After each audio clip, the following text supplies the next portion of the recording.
তবে এত ভালোবাসা পাবো, এত আন্তরিকতা পাবো, এত সহযোগিতা পাবো, যেটা আমাদের কল্পনার বাহিরে।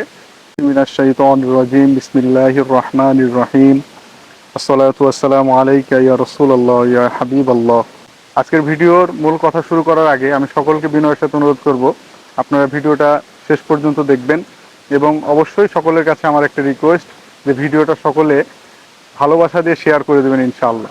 2024 সালের ঈদ উল ফিতর উপলক্ষে মোহাম্মদের যুবসনের পক্ষ থেকে ঈদ উপহার হিসেবে গরুর মাংস অসহায় দুঃখী পরিবারে পৌঁছে দেওয়া হবে ইনশাআল্লাহ। গত বছরও আমরা প্রায় 110টা পরিবারে গরুর মাংস বিতরণ করি। এবছরে ইনশাআল্লাহ আপনাদের ভালোবাসা ও আন্তরিকতায় আমরা প্রায় 110 অধিক পরিবারে গরুর মাংস বিতরণ করব। আল্লাহ রাব্বুল আলামিন মোহাম্মদের যুবসনের এই খেদমতকে 2014 সাল থেকে 2024 সালের এই পর্যন্ত কায়েম রেখেছেন। এজন্য মহান আল্লাহ রাব্বুল আলামিনের দরবারে শুকরিয়া আদায় করছি, আলহামদুলিল্লাহ। পবিত্র ঈদ উল ফিতরের আমাদের এই কর্মসূচি বাস্তবায়নের লক্ষ্যে আমরা কিন্তু এবার শীতবস্ত্র বিতরণের মতো আপনাদেরকে কোনো বার্তা দিইনি যে আপনারা আমাদের ফান্ডে দান করেন বা সাহায্য সহযোগিতা করেন। শুধু একটা ব্যানার আমরা সোশ্যাল মিডিয়ায় প্রচার করি, ঈদ উপহার গরুর মাংস বিতরণ প্রকল্প 2024 হিসেবে। তো সেই ব্যানারটা আমাদের সদস্যরা বিভিন্ন জায়গা থেকে ফেসবুক এবং সোশ্যাল মিডিয়ায় প্রচার করে। তা আমার যতটুকু ধারণা, এই ব্যানারের প্রচারের মাধ্যমে আপনারা সকলেই অবগত হয়েছেন যে মোহাম্মদের যুবসনী এবছরও গরুর মাংস বিতরণের কর্মসূচি বাস্তবায়ন করতে যাচ্ছে।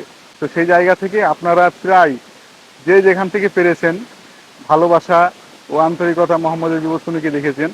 আমরা প্রায় আপনাদের ভালোবাসা ও আন্তরিকতায় এই বছরও গরুর মাংস বিতরণ করতে যাচ্ছি।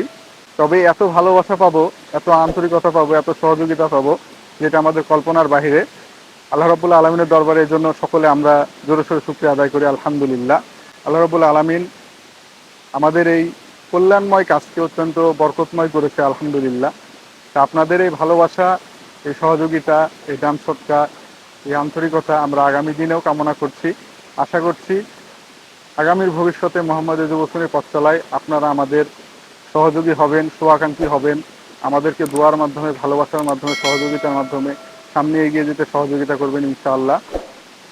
তো এই ভালোবাসা শুধু নিজেদের মধ্যে রাখলেই হবে না, আমাদের আশেপাশে যত যুব সমাজ আছে, তরুণ প্রজন্ম আছে, কল্যাণময় কাজে যারা সামনের দিকে এগিয়ে যেতে ইচ্ছুক, মানুষের সহযোগিতায় যারা হাত বাড়িয়ে দিতে ইচ্ছুক, তাদেরকেও মোহাম্মদের যুবসন্ধির এই কাতারে সামিল করতে হবে। এজন্য সকলে আমরা নিজ নিজ জায়গা থেকে শুধু নিজেরাই মোহাম্মদের যুবসন্ধিকে ভালোবাসবো না, যারা ভালোবাসতে ইচ্ছুক, যারা ভালোবাসা দিতে ইচ্ছুক, তাদেরকেও এই কাফেলায় অংশগ্রহণ করাবো ইনশাআল্লাহ। আসসালামু আলাইকুম ওয়া রাহমাতুল্লাহি ওয়া বারাকাতুহু।